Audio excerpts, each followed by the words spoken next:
torture us? Does he want to make it hard upon us? La wallah. How is it then Allah made it easy upon us? Let's see how it is easy. It is not difficult. And we want to understand the word ease. Let's go back one verse. كتب يا أيها الذين آمنوا كتب عليكم الصيام كما كتب على الذين من قبلكم لعلكم تتقون. Look at how easy it is. Oh, you who believe. Fasting was made obligatory upon you as it was made obligatory upon those who were before you. Oh, you who believe. Look how sweet is the call. Allah, He created us. And He has the right to say, oh people, fast. True or not? Without saying, it's like your boss in the company, and he's your boss. And he's telling you to wipe the table. Please, wipe the table. Have you ever seen a boss? Please, wipe the table. You just wipe the table and that's it. Because he pays them at the end of the day what? Salary. If he doesn't wipe the table, he'll get another one. And Allah subhanahu wa ta'ala is a creator. He has the right to tell us fast. And not just fast 1 day, 2 days, 3 days. But He says, oh you who believe. Because you have believed in me as your Lord. You believe in the Prophet Muhammad as your messenger. You believe in Islam to be your religion. You believe in the Quran to be your book. You believe. Because you believe. كُتِبَ عَلَيْكُمُ الصِّيَامُ. Fasting, I'm not saying you fast, but fasting was ordained upon you. Look at that expression. Like it was ordained upon those who were before you. Look at how sweet it is. So I'm not giving you the fast only. No. There was before you. And it was much harder. That's how easy upon us. Much harder. At the beginning of Ramadan, when the Ramadan was imposed upon the Muslims, it was similar to the fasting of the ones before us. And it was a fast that if the person was sleeping during the time of breaking his fast, he may not eat until the following day. So if he was found to be sleeping during the breaking of the fast Maghrib, and he was sleeping, then he can't wake up later on during the night and eat. He has to wait another 24 hours for another sunset. He has to eat exactly on sunset. Otherwise, he loses his opportunity. Al-Bara ibn Azib narrates from a hadith, which is authentic, radiallahu anhu wa arda. He says that Qais ibn Salma al-Ansari from the Ansar, inhabitants of Medina, who said, Yarhamukallah. Did you say Alhamdulillah? Yarhamukallah. Yahdikumullah wa sallam. Everybody say Yarhamukallah. Qais ibn Salma al-Ansari, radiallahu anhu, he was working hard. And it was the month of Ramadan, the beginning of Ramadan, the second year after Hijrah. This is the first Ramadan imposed upon the Muslims. He comes home and he says to his wife, have you got food? It's sunset now. She says, no, I've got no food. I'm going to look for food for you and with the neighbors. So she went to the neighbors, and because he was so tired, he slept. So she came back, getting the food at sunset. She saw him sleeping. She said, Khaybatan lak. Disgrace. What a loser you are. You lost it. Not just lost the food, you can't even make marital relations later on until 24 hours. What a loser you are. And she's a loser as well. So, on the following day, he wakes up now. He's not allowed to eat until the sunset. In the afternoon, he's working now again. While he's working, he collapses. He couldn't go on. It's almost 36 hours. Can't go on. Allah subhanahu wa ta'ala reveals the verse. فَالْآنَ بَاشِرُوهُنَّ وَابْتَغُوا مَا كَتَبَ اللَّهُ لَكُمْ. That is, now أُحِلَّ لَكُمْ لَيْلَةَ الصِّيَامِ الرَّفَثُ إِلَى نِسَائِكُمْ. Look at the verse. It has been made lawful to you to approach your wives during the night. So during the night, it doesn't matter. You slept, you did not sleep, it doesn't matter. So the Muslim was so happy.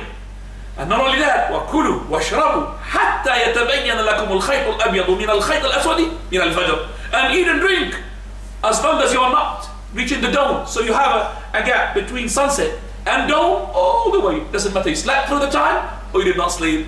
يُرِيدُ اللَّهُ بِكُمُ الْيُسْرِ وَلَا يُرِيدُ بِكُمُ الْعُسْرِ. Allah intends what? Ease. Doesn't want to make it difficult for you.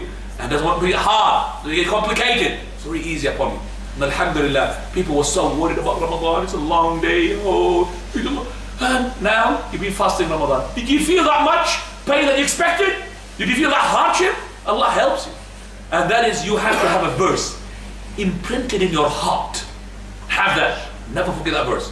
وَالَّذِينَ جَاهَدُوا فِينَا لَنَهْدِيَنَّهُمْ سُبُلَنَا.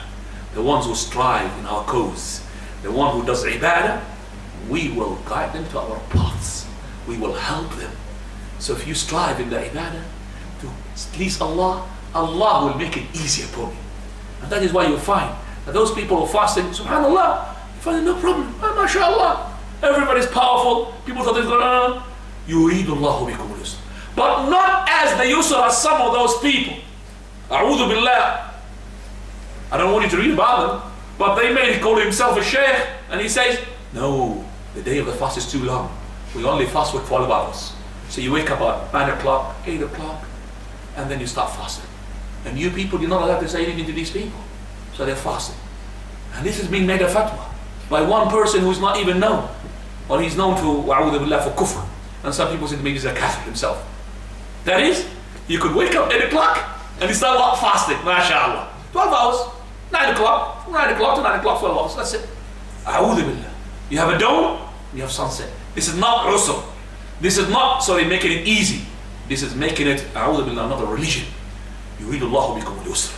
Allah subhanahu wa ta'ala also want to make it easy upon us in the following way. Look at how breaking of the fast. Breaking of the fast, you need to break the fast as soon as you see the sunset, or as soon as you know that the time is for breaking of the fast. You're not allowed postpone. Verily, postponing that breaking of the fast is something that the people who are deviated from Islam, they do it. One of them is called Shia. The Shia, they wait until stars are appear. And that's not from the Sunnah. That's torture. Allah puts it easy for you. As soon as the sun sets, you break your fast. So, if we are on a horizon, and we could see the sun clearly, and the sun had dipped, if the timetable says about 5 minutes later, I'm not going to wait for the timetable. I'm going to what? Eat straight away. Or, if I'm waiting for the muadhin, and the muadhin maybe had a nap, and he's sleeping, I'm not going to wait for the muadhin. Or if he's going to the toilet to have whatever wudu, I'm not going to wait for him. I'm going to what? Start eating. Why? Prophet ﷺ, he said, لا يزال الناس بخير. People, and in another narration, ما تزال أمتي. My ummah is upon prosperity, prevailing, and victory, as long as they hasten the breaking of the fast. Look how simple is the matter, and how great is the consequences. Simple matter. What is it? To hasten the breaking of the fast. Some people say, I wish. That means that our ummah is being humiliated and is being defeated by the enemies because we don't hasten the breaking of the fast. What are you talking about? These are simple things. Jihad, brother, jihad. Brother, tell you, jihad, first of all, jihad yourself. Fight your wounds and desire. That's the biggest jihad. To make yourself following the Prophet Muhammad sallallahu alaihi wasallam. I'm going to tell you something which is less than breaking off the fast that destroyed the people before you. Look, hadith narrated by Sunan Abi Dawud on the authority of Abu Rimthah, one of the companions, radiallahu anhu warḍah. He said, we were praying with the Prophet sallallahu alaihi wasallam the prayer of the Maghrib, and amongst them there's Abu Bakr and Umar, the two ministers of the Prophet of Allah, behind the Messenger of Allah. And after the Prophet sallallahu, he had finished the Maghrib, straight away, Assalamu alaikum, Assalamu alaikum, person stood up to make what? Sunnah. Finish the prayer, Sunnah. So Umar al-Khattab, he stood up with him. Sit down. You know Umar al-Khattab stands for you, that's it, you've had it. Sit down. For verily the people of the book before you were destroyed because there is no gap between their voluntary and their obligatory. Prophet looks at him, man, you are correct, Ya Umar, you are correct. What is that gap between obligatory and what? Voluntary. If you don't have a gap in which you make tasbih, at least you make move from one place to another place, that gap was a result for what? The destruction of the people of the book before us. How simple is the matter? They did not follow this. So brothers, don't take it, oh, it's all right. No, religion, you have to take it. You have to hold on to it. Every single matter issue is important. So I tell those brothers, I keep telling them, come forward to the class and don't sit against the wall. Brothers, come forward, yes. Don't sit against the wall, come on. You see, this one is from the shaitan. So if you don't follow the Prophet, if you want to, don't complain why we defeated, because we don't listen to the Prophet Muhammad ﷺ. That's why. Come forward, brothers, come forward. Yes. It's okay, like, you know, body-wise. Body intact, you have heart intact. SubhanAllah. Body communicating, mashallah, the heart will communicate. Listen to the Prophet of Allah. So the Prophet ﷺ, he said, لا تزال أمتي. My ummah is upon good as long as they hasten the breaking of the fast. So fear Allah, you as a person, not breaking the fast when you see the sunset, or you read the time is correct, or you see the mu'adhin is making the adhan. Don't wait for even Allahu Akbar. If you say to Allah, eat straight away. You have to do that. Bismillah. Straight away. Don't wait. Alhamdulillah Rabbil Alamin. This is Sufism. This is not from the Islam. Person start writing the Fatiha. You know, and you see the people picking the fast. You chicken. Why are you waiting? Why are you doing it fast? Let me wait. Better. More reward. That's not more reward. It's more sin. And this is why we're defeated as an ummah. That's why we are defeated. We don't listen to the Prophet ﷺ. So, look at the Messenger of Allah with the companions. Hadith in Sahih al-Bukhari and Sahih Muslim. The most authentic book after the book of Allah. Abdullah ibn Abi Awfa is the companion who narrates the hadith. He said, we were in a journey with the Prophet of Allah. And the Prophet of Allah was fasting. To show that fasting in the journey is allowed. And some of the companions are fasting. So the Prophet ﷺ, when he saw the sun set, and he was in a valley. You know, the valley, the sun sets before the one was in the top of the bank of the valley. So the sun had set. So the Prophet tells Bilal, come down. Make gruel. Gruel is a nice food they do it. Is gruel for us. Makes that food. Messenger of Allah. You know the narration said? Shams. The sun. Because it just disappeared. The light is there. He thinks that Messenger of Allah. The sun. Another narration says, if you just wait a bit until it goes a bit darker. Inna alayka nahara. Still the daylight. It's like these people, they say, come on man, precautionary time. Prophet makes gruel for us. Okay, Messenger of Allah. He made the gruel and he drank, companions drank, and then after that he says, by the one in whose hand is my soul, if one of us was to mount his camel, to go on couple with his feet, to look for the sun, he would have seen it. But he would not see it, of course. But how close it was from breaking the fast. So we need to hasten the breaking of the fast like the Prophet of Allah. And then he said, look at the hadith, if the day had disappeared from the side, and he's putting the west where the sun set. If the day had disappeared, the day's gone, the sun set. And if the night came from the other side, he had pointed to the opposite, which is what? The east. It would be like a darkness coming. Because if the sun is hiding behind a building, you can't say, oh, sunset, mashallah, eat. Because if it's behind the building, you'll find what? Daylight on the opposite. So if you find night on the opposite, like a darkness. And I showed it to my students when we went out to show them when the sunset on the horizon. Look, the sun disk disappeared, the day is gone. There's no day because there's no sun. And look at the other side, you can find a picture of darkness. That darkness indicates that the sun is not behind a building. So, straight away, they had broken the fast. They did not wait. Not only that, on a day which was cloudy, people might take precautionary times. Cloudy, we don't know, the sun is behind the cloud or not. And they don't depend upon, for example, calendar. They didn't have a calendar. So, as much, he says in Sahih Bukhari, verily on the day which was cloudy, Prophet of Allah and us, we broke the fast, thinking the sun had set, but later on, the cloud dispersed and the sun was there. Look how fast he was. He never said, cloudy day, let's wait, give it another 5 minutes. No. Sunset, which we think is sunset, we break our fast.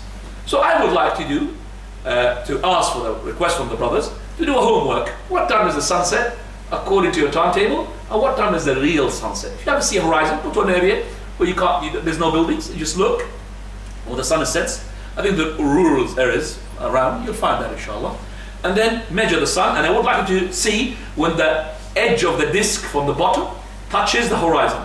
Then time yourself, put the time, and then until that disc disappears fully, and then time it.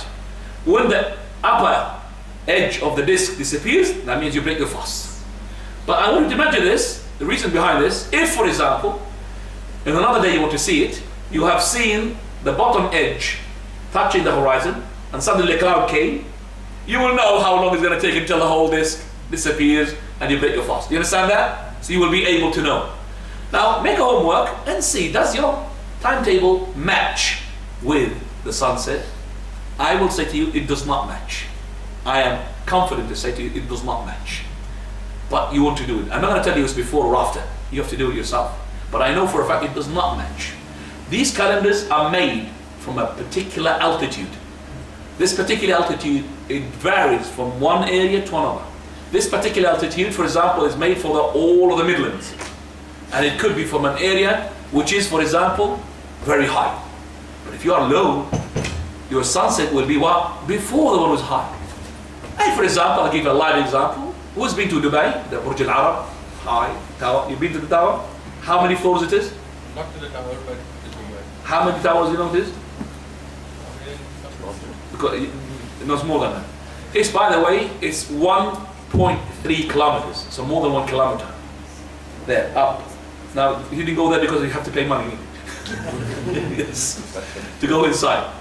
Now, the lift is from those floors. They in Ramadan, they'll give you the sunset time. First floor, 20 floor, that's the time of the sunset. 20 floor to 40 floor, that's the sunset. 40 to 60, that's the sunset. So each floors, they have what? Their own sunset. So the one on the top, he has different times, about 1.5 minutes, 2 minutes, from the one on the bottom. So the one on the bottom, the sun sets for him first. And the first on the top, he could see the sun. So the one on the bottom floor, is he to phone the one, hello brother, at the top, can you see the sun there? Yeah, I can see the sun. Oh, I can't break my phone. Is that alright? No. Vice versa as well. If the sun set for the one on the bottom floor, the one on the top will get, brother, did the sun set? Yes. Oh, good, see the sun in front of him and you could eat. No, it's not allowed. So you have to have a sunset if you're wrong. And the one on the top, so for example, he said, yeah, I could see the sun, and the sun set for him, oh, helicopter, please, can you see the sun? A helicopter will see the sun. And a space station will see, oh, you go outside the horizon, you still see the sun all the time. True or not? So the sunset differs from one place to another. So I need to have my own sunset. In my place, in High Wycombe, we have almost 7 minutes between the calendar and the sunset of ours in my town. 8 to 7 minutes sometimes. 7 minutes, 8 minutes sometimes, 7 minutes is all the time. So for me, if I know that, I will break my fast 7 minutes before the calendar, because I have measured the time. So you need to do that for yourself. You learn. If you don't want to do that, it's up to you. Stick to the timetable, inshallah, and you'll be safer. Right. يريد الله بكم اليسر ولا يريد بكم العسر. We talked about the sahur. Have we last time? The sahur is very important. The sahur indicates your niyyah, but the sahur, the Prophet of Allah commanded us to take it. Not only that, he prohibited us from leaving it. Not only that, he said it is barakah. Not only that, he said the angels will invoke forgiveness for those people who take their sahur. Not only that, he said it's the distinguishing sign between our fast and the fast of the people of the book. Because of those 5 things, some of the scholars, they said it is compulsory to take sahur. Some of them said it's highly recommended. Sahur, you need to be like the companions. Prophet of Allah, sallallahu alaihi wasallam, he would eat his sahur just before dawn. Some people eat their sahur an hour before. Precautionary time. That's not right. There's no such thing as called precautionary time. You eat it as close as possible to your time of your sahur. So if your sahur is, for example, let's say your fajr is about 3 o'clock in the morning. So you start taking your sahur 2:45, 15 minutes before. And you keep eating until the dawn. If you haven't finished and the adhan is cold, you could go in 2-3 minutes, it doesn't matter. Because you started already before. Why? Because the Prophet ﷺ, he said, that is, إِذَا أَذَّنَ الْمُؤَذِّنُ, if the call of the adhan made the adhan, وَفِي يَدِي أَحَدِكُمُ الْإِنَاءِ, and somebody who's holding the pot in him to drink or eat, then let him not put it down until he finishes it. Somebody asked me, what about if I want to put it down to relax? Can I pick it up again? No problem, brother. It's not literally, you put it down, let's say you can't pick it up. It means don't let it down. That's the translation of the hadith. I've been asked this question, wallah. If I put it down, that means I have to hold it, because I can't put it down. If I put it down, I've lost my opportunity to have food. No, it doesn't. Put it down, that means you have your own satisfaction. But it doesn't mean satisfaction, you start half an hour food. It's 2 to 3 minutes, 1 minute for you in order to finish whatever plate you have or finish a drink. Alhamdulillah. That's يُرِيدُ اللَّهُ بِكُمُ الْيُسْرَ وَلَا يُرِيدُ بِكُمُ الْعُسْرَ. Once Allah be to you with that, easy. What is easy for you? To continue that 1 minute, or to do like some of the people that say to you, no brother, if the morsel is even in the middle, you have to fish it out. You have to bring a fishing net, or maybe a fork, put it like this and take it out, or even bring your throat out, start vomiting. Is that the yusr? Is this the ease? No, Allah doesn't want to be complicated for us. Easy for us. Islam is easy. يُرِيدُ اللَّهُ بِكُمُ الْيُسْرِ وَلَا يُرِيدُ بِكُمُ الْعُسْرِ. So, the Fajr, at the time of the companions, was made two mu'adhin. One mu'adhin is called Bilal, and the other mu'adhin is called Amr ibn Maktoum. One is blind, and one can what? Can see. We talked about that issue before that. Yes. Abdullah ibn Umar used to have two slaves, making sure that the Fajr is on. So, he was to eat, and he would ask one of them, do you see the Fajr? No. You see the Fajr? No. Keeps eating. You see the Fajr? Yes. You see the Fajr? No. Still eating. You see the Fajr? Yes. See the Fajr? Yes. He stops eating. So you eat until it is proper Fajr. You see the Fajr, then you stop. يُرِيدُ اللَّهُ بِكُمُ الْيُسْرِ وَلَا يُرِيدُ بِكُمُ الْعُسْرِ. Now we come to talk about the journey, the traveling. Now the person, you need to know that Allah had put that verse after وَمَنْ كَانَ مَرِيضًا أَوْ عَلَى سَفَرٍ فَعِدَّةٌ مِّنْ أَيَّامٍ أُخْرَى يُرِيدُ اللَّهُ بِكُمُ الْيُسْرِ وَلَا يُرِيدُ بِكُمُ الْعُسْرِ. He who is ill or is upon a journey. Right. Ill on a journey. The illness is of two types, chronical and non-chronical. What is the illness chronical? Chronical means long-term, which is can't be treated in the foreseen future, it'll be a long time. And non-chronical, like a flu, somebody's got pain, inshallah it will be treated. So that one and that one, they have the option to not to fast. The chronical one, because he can't compensate, he has the option of to compensate by paying a ransom, fidya. So fidyatun ta'amu miskin. So this fidya he pays, that is to feed a poor person for every day that he breaks the fast. But he needs to know that he cannot feed the poor person until he had broken the day. So some people, because for example they are diabetes, or some people are diagnosed by dialysis of their kidneys, and some people they have cancer, they give their money for feeding the poor person before Ramadan. It will be given to the people before Ramadan. That's not going to be helpful. You have to do it again. So you only feed the poor person after what? You broke the day. So after Ramadan you feed all on the same day. So you broke the day in the morning, then you feed the poor person in the evening. But you can't feed a poor person for something which you haven't yet lived to see. You don't know you're going to live for the Ramadan or not. So you don't feed the poor person until you have broken what? It's very important for those who collect the money as well. For fidya, please make sure the not to be spent. If you have spent it, you have to compensate that. You can't give it to the poor person in food, not in money. In food until that person had finished Ramadan. That means he did not fast. The non-chronical, which is the short-term illness, this person has an option to not to break the fast if he wishes, and to compensate. He has to compensate later on. Now, the option for him not to fast is being given to him as in the ayah, mariḍa, and it's being mentioned like this, ill. Prophet of Allah subhanahu wa ta'ala did not say severely ill. Prophet of Allah did not explain the illness had to be 50%, 60%. There is no such thing that doctor for Ramadan. Doctor, please, can you measure my illness? 50% break fast, 40% you don't break fast. Never ever. So illness is being made general. And this is important because Sa'id ibn Musayyib, he had what? A cut in his finger. The month of Ramadan, and he did not fast. Why are you not fasting? I had a cut in my finger. Now a cut for somebody, come on, how can you break fast with a cut? Sa'id ibn Musayyib is a great scholar. He had broken the fast because of a cut. Because he reads from the ayah, وَمَنْ كَانَ مَرِيضًا, ill. So if that illness was severe or not, but you think fasting is gonna delay your treatment, then you break the fast. This person thought maybe he needs glucose and then gonna delay my wound, it's gonna be deep cut, and let me break my fast. No problem, because he knows that he's gonna be what? Compensating on another day. So there is no such thing how much illness you're gonna have. And the same ayah mentioned that traveling and the journey at the same time linked to the what? To the illness. So just like general illness, we have general what? Traveling. Just like we have illness which is not being defined how much illness, we have as well journey which is not being defined how much journey. So, the journey. Allah subhanahu wa ta'ala wants ease for us. If you are on a journey, you could compensate on other days. Some people think there is more righteousness if I fast in the days of hardship like when I'm traveling. That's not true. There is no righteousness in fasting in those days which are traveling days. Traveling is a traveling. What the people consider to be a journey is a journey. Like for example, going from here, we're going to Derby now. Derby is a journey, it's 90 miles. I'm not measuring 90 miles, but people, they call I'm traveling to Derby. And when he goes, for example, to, which close place from here to Luton. Luton. Does the people call themselves traveling to Luton? No. So when you go to Luton, you see the journey is that you do something extra. Do you understand me? Normally when you go to, for example, I've been to Tesco, which is not far away from here.